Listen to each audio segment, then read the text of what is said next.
दोस्तों नमस्कार, मैं हूं डॉक्टर शंकर सिंह और आप सबका स्वागत करता हूं डॉक्टर शंकर वेट वर्चुअल क्लासेस में। आज हम लोग कैटल एंड बाफलो की एक बहुत ही इम्पॉर्टेंट डिजीज़ जो जानलेवा होती है उसके चर्चा करने वाले हैं। उसे घुरका के नाम से जाना जाता है या गलघोटू के नाम से जाना जाता है। इसे हेमोरेजिक सेप्टिसिमिया या एचएस भी कहा जाता है। यह एक जानलेवा बीमारी है और इसका इलाज जल्द न किया जाए तो ज़्यादातर पशुओं की मौत हो जाती है। अगर बात करें इसको तो ये जनरली कैटल एंड बाफलो का जो एज ग्रुप है वो 6 महीने से लेके 2 साल के उम्र वालों को ज़्यादा अफेक्ट करता है और बाफलोज में इसकी मॉर्बिडिटी ज़्यादा पाई जाती है। इसका कारक जो है वो पास्चुरेला माल्टोसिडा बैक्टीरिया है और वो बैक्टीरिया जनरली नॉर्मल अपर रिस्पिरेटरी ट्रैक्ट में नॉर्मल माइक्रोफाउना की तरह रहता है, लेकिन जब स्ट्रेस कोई होता है या मौसम बदलता है उस समय ये पैथोजेनिक फॉर्म में आ जाता है और मल्टीप्लाई सीरियस करने लगता है। ज़्यादातर देखा जाता है कि कुछ बीमारियां साथ में रहें, जैसे एफएमडी हो गया या कोई हीमोपैरासाइट उस एनिमल को हो तो उसमें ये होने के चांसेस रहते हैं, बहुत ज़्यादा होता है। या जब बारिश होती है, जब मॉइस्चर होता है तो इसका आउटब्रेक अक्सर देखने को मिलता है। बरसात के मौसम में बैक्टीरिया जो है मॉइस्चर में परसिस्ट करता है ज़्यादा देर तक और इसका स्प्रेड बहुत ज़्यादा होता है, इसलिए आउटब्रेक बरसात के मौसम में अक्सर मिलता है।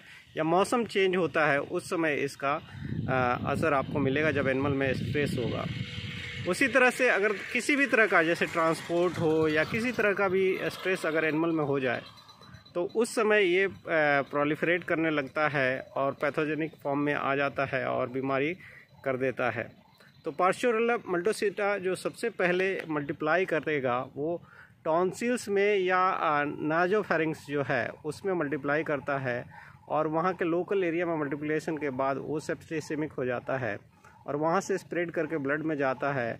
फिर कई फॉर्म में वो एक्यूट डिजीज़ या तो कार्डियक फॉर्म करेगा और हार्ट अटैक लाता है या वो जीआई फॉर्म में जाएगा और हेमोरेजिक गैस्ट्रोएंटेराइटिस करता है। तो इसका जो मेन फॉर्म है वो रेस्पिरेटरी फॉर्म है और इसमें अपर रेस्पिरेटरी ट्रैक्ट से लेकर के लोअर रेस्पिरेटरी ट्रैक्ट इन्वॉल्व होता है। अगर क्लिनिकल सिम्टम की बात करेंगे तो सबसे पहले थ्रोट में या गले में स्वेलिंग आती है जो हॉट होता है, पेनफुल होता है छूने पे। अगर आप छुएंगे तो हॉट रहेगा और उसको पेन महसूस होता है। उसके साथ साथ धीरे धीरे ये स्प्रेड करके क्यूटेनियस स्वेलिंग जो है वो गर्दन पे चली जाती है या उसके ब्रिस्केट में भी चला जाता है और कभी कभी पेरिएनल एरिया में भी स्वेलिंग आपको देखने को मिलता है या चेहरे पे भी स्वेलिंग देखने को आपको मिलता है। सीवियर रेस्पिरेटरी डिस्ट्रेस होता है, एनिमल जो है सांस नहीं ले पाता है और एक करेक्टरिस्टिक जो है इसमें टेम्परेचर जो है 106 तक या 104 से लेकर के 106 डिग्री टेम्परेचर तक रहता है। जो जानवर है सांस एक्चुअली एडिमा होता है गले के नीचे या थ्रोट में, तो वो कंप्रेस करता है ट्रैकिया को, साथ ही साथ ट्रैकियल एडिमा भी होता है और सिक्रीशन जो है वो बढ़ जाता है और आप देखेंगे तो हाइपर सलाइवेशन रहता है, एनिमल डिस्कम्फर्ट रहता है। इनिशियल स्टेज में आप देखेंगे तो कंजेस्टेड म्यूकस मेम्ब्रेन होंगे, ब्रिक रेट होता है, लेकिन जब एडवांस स्टेज हो जाता है तो एंडोटॉक्सिमिक उस कंडीशन में वो साइनोटिक हो जाता है। इसका जो इफ़ेक्ट है मेनली इसका जो एलपीएस है, तो लाइपोपॉलीसैकेराइड जो है, सेल वॉल जो होता है या कैप्सुलर इफेक्ट है उसके चलते होता है और इंडोटॉक्सीमिया के चलते कार्डियक अरेस्ट आता है और एनिमल मरता है। तो इंडोटॉक्सिमिक इफेक्ट को आपको काउंटरैक्ट करना होता है, साथ ही साथ बैक्टीरिया के प्रोलिफरेशन को रोकना होता है अगर जब आप ट्रीट कर रहे होते हैं। तो कभी कभी आप देखेंगे कि रेस्पिरेटरी डिस्ट्रेस के साथ साथ आपको नेज़ल फ्रोदिंग भी मिलती है, यानी कि नाक पे और मुंह में फोम सा बनने लगता है। ये भी करेक्टरिस्टिक होता है एचएस के लिए, गलघोटू के लिए।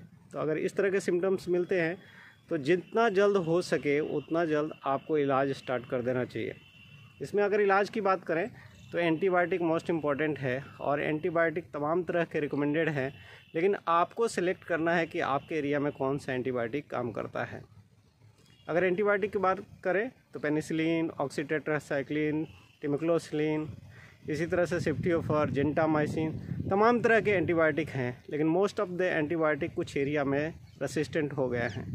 तो हम लोग जो अभी सिलेक्ट करते हैं अपने एरिया में उसमें सेफ्टियोफर यूज़ करते हैं सिफ्टियोफर के साथ अगर आप टैजोबैक्टम यूज करते हैं कॉम्बिनेशन वाला तो और बेहतर है। उसके साथ साथ आप फ्लोरोक्विनोलॉन्स में इंडोफ्लोक्सासिन कंबाइन कर लेंगे तो इफेक्ट जल्दी आता है।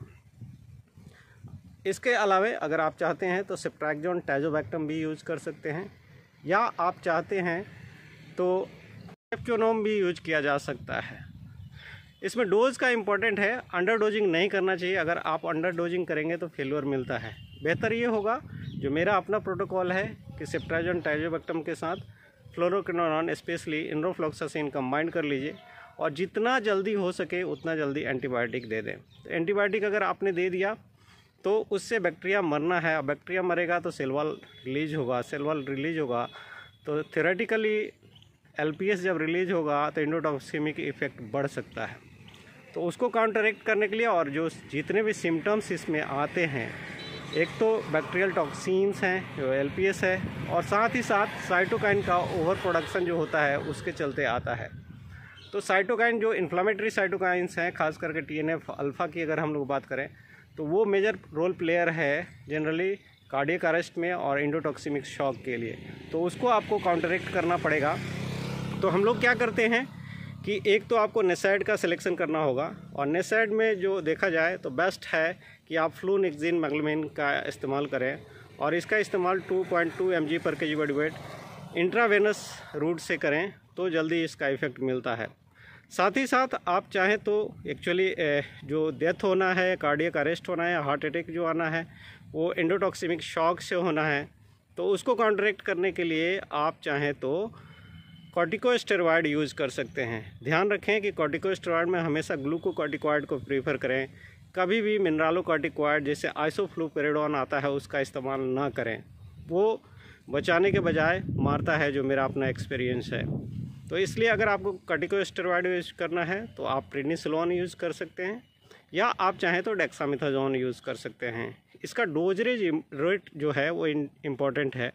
इंडोटॉक्सिमिक शॉक को अगर आप ट्रीट करना चाहते हैं तो आप डेक्सामेथासोन 0.5 से लेकर के 1 mg/kg/weight तक दे सकते हैं। 0.5 पे भी रखेंगे या प्रेडनिसोलोन भी 0.5 mg पे रखेंगे तो उसमें जल्दी इम्प्रूवमेंट मिलता है और क्विक रिस्पांस होता है, और इंडोटॉक्सिमिक शॉक से आप बचा सकते हैं। जो मार्केट में डेक्सामेथासोन अवेलेबल है वो जनरली 4 mg/ml रहता है। तो अगर आप डोज देखें 400 किलो के लिए तो 400 mg होता है, यानी कि 100 ml डेक्सामेथासोन बन जाता है। तो अगर आप इंडोटॉक्सिमिक 1 mg से देना चाहते हैं, कंट्रोल करना चाहते हैं, तो 100 ml देख के भी ज़्यादा लगता है, बट रिक्वायरमेंट है कम से कम आपको 50 ml डेक्सामेथासोन देना पड़ेगा, यानी कि 0.5 mg से तो आपको देना ही पड़ेगा। सिंगल शॉट लगाना है और उसके बाद 3 से 5 दिन तक एंटीबायोटिक थेरेपी पे रखना है। इसके साथ साथ अगर आपको एडिमा लग रहा है तो वहाँ पे आप जो फुरेसेमाइड का इंजेक्शन आता है, एडिमा के नाम से आता है, उसका सिंगल शॉट में कर सकते हैं। कुछ लोगों का मानना है कि इसमें पानी नहीं पिलाना चाहिए। एक्चुअली होता क्या है कि गले के नीचे सूजन होता है जब, और आप रेडिमा साथ में लगाते हैं तो उससे प्यास बहुत जल्दी ज़्यादा लगता है। जब पानी जानवर पीता है तो वो उसको सरकने लगता है, उसके सांस के रास्ते में जाता है और परेशानी होती है। लेकिन पानी अगर आप रेस्ट्रिक्ट कर देंगे तो उसका यूरिन आउटपुट नहीं आएगा और इंडोटॉक्सिमिक स्टेज से वो रिकवर नहीं होगा। तो इसलिए बिल्कुल पानी नहीं रोकना है। आप चाहें तो गुनगुना पानी दे सकते हैं। हर घंटे या 2 घंटे में 1 से 2 लीटर गुनगुना पानी दीजिए। इससे उसको ज़्यादा जल्दी आराम मिलेगा और वो सही होगा। कुछ और चीज़ें नहीं करनी है। ख़ास करके आप देखें तो कमरे को वेंटिलेशन प्रॉपर होना चाहिए। जहाँ पे भी जानवर रह रहा है उसको उस कमरे में धुआं ना करें, क्योंकि सांस लेने में दिक्कत होता है। हाँ, रेस्पिरेटरी डिस्ट्रेस होगा तो एसिडोसिस भी होता है, सिस्टेमिक एसिडोसिस होता है। तो इसको रिलीव करने के लिए आप चाहें तो सोडियम बाइकार्बोनेट का भी इस्तेमाल कर सकते हैं। तो इन सारी दवाओं का इस्तेमाल करके, और जितना जल्दी आप इस्तेमाल करेंगे, आप HS के पेशेंट को बचा सकते हैं। तो मेरे साथ बने रहने के लिए धन्यवाद। नमस्कार, थैंक यू।